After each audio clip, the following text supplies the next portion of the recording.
Hello students, मेरे channel Hindi मित्र में आपका स्वागत है। हिंदी मित्र के साथ पढ़ते रहिए, बढ़ते रहिए। आज हम हरिवंश राय बच्चन जी की कविता आत्म परिचय के प्रश्नोत्तरों का अध्ययन करेंगे। कुछ महत्वपूर्ण बिंदुओं पर चर्चा भी करेंगे। तो आइए शुरू करते हैं प्रश्नोत्तर। प्रश्न नंबर 1, कविता एक ओर जग जीवन का भार लिए घूमने की बात करती है और दूसरी ओर मैं कभी न जग का ध्यान किया करता हूँ, विपरीत से लगते इन कथनों का क्या आशय है। अर्थात कवि एक ओर तो कहता है कि मैं जग जीवन का ध्यान किया करता हूँ और दूसरी ओर वो स्वयं ही कहता है कि मुझे संसार का ध्यान नहीं है।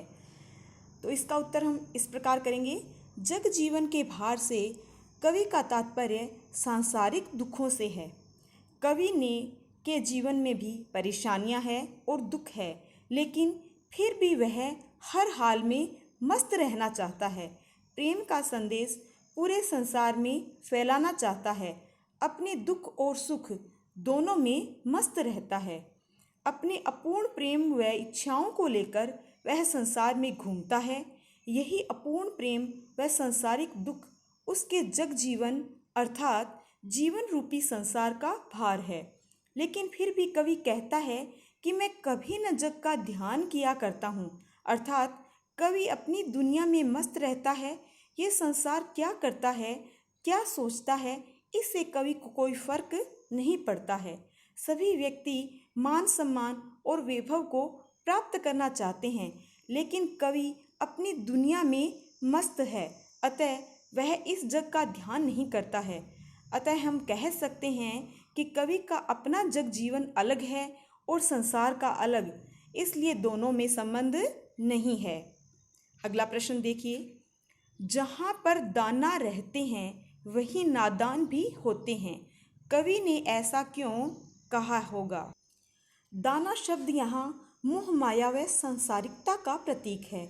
मनुष्य सब कुछ जानते हुए भी मोह माया के लोभ में पड़ जाता है।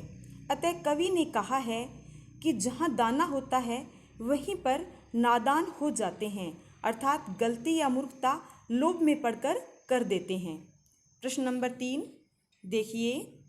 मैं और जग और कहाँ का नाता, पंक्ति में और शब्द की विशेषता बताइए। यहाँ पर और शब्द का 3 बार प्रयोग हुआ है। प्रथम और का अर्थ है अलग या दूसरा, ये कवि ने स्वयं के लिए कहा है। द्वितीय का अर्थ है योजक चिन्ह, जो 2 वाक्यों को जोड़ता है, यानी कवि और संसार दोनों को जोड़ने के लिए यहाँ और शब्द का प्रयोग हुआ है। तृतीय का अर्थ है अलग या दूसरा, लेकिन ये संसार के लिए आया है। अर्थात कवि कहता है कि मैं अलग ही हूँ और संसार अलग ही है। हम दोनों का एक दूसरे से कोई नाता नहीं है, अर्थात हम दोनों एक दूसरे से पूर्णतः भिन्न है।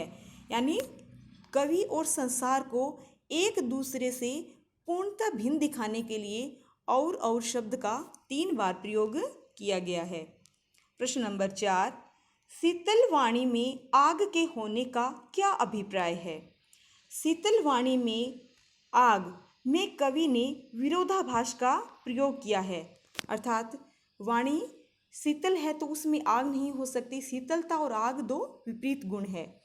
शीतलता में आग नहीं होती, किंतु जहाँ पर शीतल वाणी से कवि का तात्पर्य उसके भाव और विचारों से है। यहाँ पर शीतल वाणी से क्या अर्थ है कि कवि के भाव और विचार, प्रेम के भाव, इच्छाओं के मधुर भाव, यानी कवि के जो प्रेम के मधुर भाव है वो शीतल वाणी के समान है। आग से तात्पर्य है विरह की भावना व अपूर्ण इच्छाओं की इच्छा संसार से है।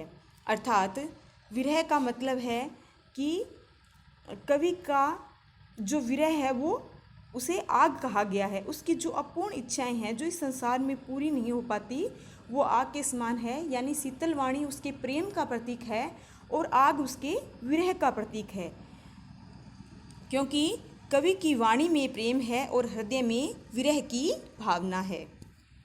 प्रश्न नंबर 5, बच्चे किस बात की आशा में नीड़ों से झांक रहे होंगे।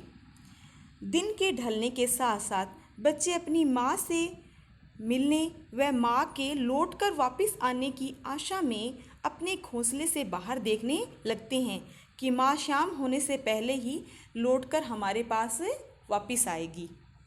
प्रश्न नंबर 6। दिन जल्दी जल्दी ढलता है कि आवृत्ति से कवि की किस विशेषता का पता चलता है? कवि ने यहाँ जल्दी जल्दी शब्द की आवृत्ति की है जो अत्यधिक गत्यात्मकता को दर्शाता है। जैसे हम कहते हैं मोहन जल्दी जल्दी कार्य करता है, तो यहाँ मोहन द्वारा कार्य शीघ्रता से करने का आभास होता है। परंतु जब हम कहते हैं कि मोहन जल्दी जल्दी कार्य करता है अर्थात जल्दी शब्द का 2 बार प्रयोग करते हैं, तो यहाँ कार्य के अत्यधिक शीघ्रता से होने का आभास हो रहा है। इस प्रकार कवि द्वारा जल्दी जल्दी शब्द का 2 बार प्रयोग अत्यधिक गति व शीघ्रता दिखाने के लिए किया गया है, जिससे पाठक के मन में एक बेचैनी व घबराहट का भाव पैदा हो जाता है और वह गति के साथ आत्मीयता से जुड़ जाता है और वो कवि के साथ खुद को जोड़ लेता है, जो कविता की सबसे बड़ी विशेषता होती है। कविता में कभी कभी प्रश्न भाव शैली या शिल्प पक्ष के बारे में पूछा जाता है। भाव पक्ष के बारे में उसका जो अर्थ हो गया, जो हमने व्याख्या में समझ लिया है। शिल्प पक्ष में क्या क्या बातें आ सकती है, देखिए। जैसे आत्म परिचय में हम देखते हैं कि आत्म परिचय कविता में माधुर्य गुण है, वैदर्भी रीति है और लक्षणा शब्द शक्ति पूरी कविता में यहाँ दिखाई देती है। और पूरी कविता में गेयता का गुण है या संगीतात्मकता है, ये हम कह सकते हैं। यानी यहाँ पे माधुर्य गुण है जिसकी रीति क्या होती है, वैदर्भी। और पूरी कविता में लक्षणा शब्द शक्ति है और गाने के ये योग्य है, यानी इसमें गेयता है। जो कविता गाने के योग्य होती है, जिसमें संगीत का भाव होता है, उसे गेय कह सकते हैं।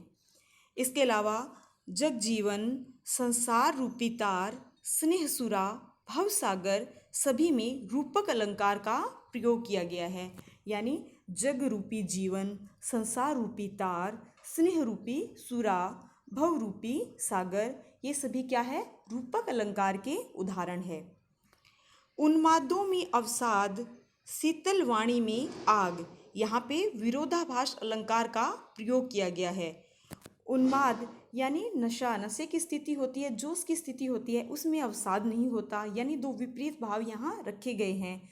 शीतल वाणी में आग नहीं होती, तो यहाँ पे क्या है, विरोधाभास अलंकार का प्रयोग कवि ने किया है।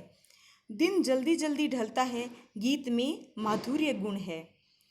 यहाँ व्यक्तिगत अनुभूति और जीवन की क्षण भंगुरता का वर्णन किया गया है।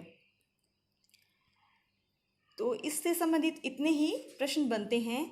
अगर वीडियो पसंद आया हो तो लाइक और सब्सक्राइब ज़रूर करें। नेक्स्ट वीडियो के लिए मेरे चैनल को सब्सक्राइब करें। धन्यवाद।